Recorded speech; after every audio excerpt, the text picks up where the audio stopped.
এই হযরতে মূসা আলাইহিস সালাতু ওয়াস সালামের পরামর্শক্রমে আল্লাহর কাছে গিয়ে আমাদের নবী এই 50 ওয়াক্ত থেকে 5 ওয়াক্ত নামাজ কমাইয়া আমাদের জন্য আনছেন। ঠিক আল্লাহ তাআলা বলে দিয়েছেন, আপনার উম্মত যদি এই দৈনন্দিন 5 ওয়াক্ত নামাজ আদায় করতে পারে, আমি আল্লাহ যা বাজেট করেছি 50 ওয়াক্ত, এই 50 ওয়াক্ত নামাজের সব আপনার উম্মতকে দান করব। সুবহানাল্লাহ।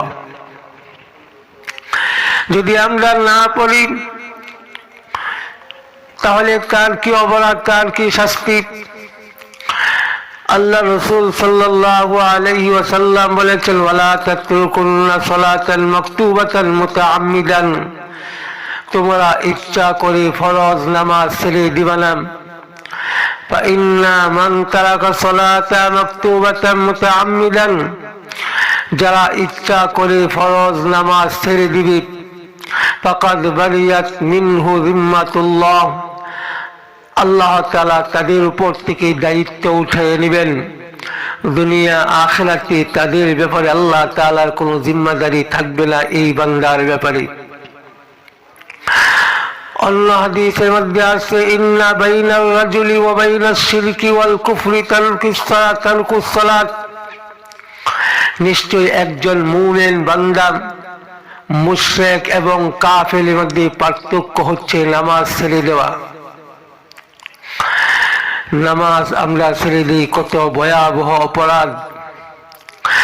বাইনাল কুফরি ওয়াল ঈমানি তারকুস সালাত, একজন ঈমানদার ও কাফেরের মধ্যে পার্থক্যই হলো নামাজ ছেড়ে দেওয়া। অন্য হাদিসের মধ্যে আছে, লাইসা বাইনাল আবদি ওয়াশ শিরকি ইল্লা তারকুস সালাত, আমার মুমিন বান্দা ও শিরকের মধ্যে পার্থক্যই হলো নামাজ ছেড়ে দেওয়া। ফাইদা তারাকাহা ফাকাদ আশরাকা, যারা নামাজ ছেড়ে দিবে তারা যেন শিরক করলো, যারা নামাজ ছেড়ে দিল তারা শিরক গুনাহ করলো। ওয়ালা তাতরুকুস সালাতা মুতাআম্মিদান ফাইন্নাহা তারাকাস সালাতা মুতাআম্মিদান ফাকাদ খারাজা মিনাল মিল্লাহ, তোমরা ইচ্ছা করে নামাজ ছেড়ে দিবে না। ওয়ালা তাতরুকু সালাতা মুতাআম্মিদান, তোমরা ইচ্ছাকৃতভাবে নামাজ ছেড়ে দিবে না। জেনে সুস্থ জ্ঞানী জেনে বুঝে তোমরা নামাজ ছেড়ে দিবে না। ফাইন্নাহা তারাকা সালাতা মুতাআম্মিদান, যারা ইচ্ছাকৃতভাবে নামাজ ছেড়ে দিবে, ফাকাদ খারাজা মিনাল মিল্লাহ, যারা ইচ্ছা করে নামাজ ছেড়ে দেয় তারা পুরা ইসলাম থেকে বের হয়ে যায়, তারা ইসলাম ধর্ম থেকে বের হয়ে যায়। হযরত ওমর ফারুক রাদিয়াল্লাহু তাআলা আনহুকে যেই দিন শহীদ করা হয়েছিল, এই দিন তিনি যখন হুঁশে আসলেন তখন বললেন, লা ইসলাম লিমান তারাকাস সালাতা, ওই ব্যক্তির ইসলামী কোনো জায়গা নেই যারা নামাজ ছেড়ে দেয়, নামাজ আদায় করে না। হযরত আলী কাররামাল্লাহু ওয়াজহু তিনি বলেন, মান লাম ইউসাল্লি ফাহুয়া কাফিরুন, যারা নামাজ আদায় করে না তারা হচ্ছে কাফের। হযরত আব্দুল্লাহ বিন মাসউদ রাদিয়াল্লাহু তাআলা আনহু বলেছেন, মান তারাকাস সালাতা ফালা দীনা লাহু, যে ব্যক্তি নামাজ ছেড়ে দেয়, নামাজ আদায় করে না, তার ইসলাম ধর্মে কোনো জায়গা নেই, তার কোনো ধর্মই নেই, তার কোনো ধর্মই নেই। হযরত আবু দারদা রাদিয়াল্লাহু তাআলা আনহু বলেছেন, লা ঈমান লিমান লা সালাতা লাহু, ওই ব্যক্তির ঈমান নেই। লা ঈমান লিমান লা সালাতা লাহু, ওই ব্যক্তির ঈমান নেই যেই ব্যক্তির জীবনে নামাজ নেই, যে নামাজ আদায় করে না, নামাজ ছেড়ে দেয়।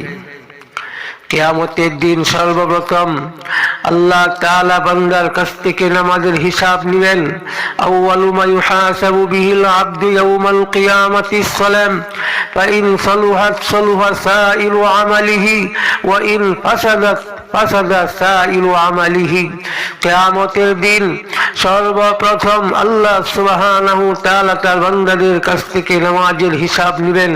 যার আমলনামায় নামাজ সঠিক মতন পাওয়া যাবে তার অন্যান্য সমস্ত আমলকে গ্রহণ করা হবে। যার জীবনে নামাজ পাওয়া যাবে না, ওয়া ইন ফাসাদাত ফাসাদা সাইরু আমালিহি, যার নামাজ পাওয়া যাবে না তার সমস্ত আমলকে বরবাদ করে দেওয়া হবে, তার কোনো আমলকে গ্রহণ করা হবে না। নামাজ অত্যন্ত গুরুত্বপূর্ণ একটি ইবাদত। নামাজ অত্যন্ত গুরুত্বপূর্ণ একটি ইবাদত। আলমে বরজখে সিজ্জিনের জগতে একজন বেনামাজিকে শাস্তি দেওয়া হবে। আল্লাহ রসুল সাল্লাল্লাহু আলাইহি সাল্লাম যখন মেরাজে গিয়েছিলেন তখন বেনামাজির শাস্তি আল্লাহ রসুল স্বয়ং নিজের চোখে দেখে আসছেন। কি ভয়াবহ শাস্তি!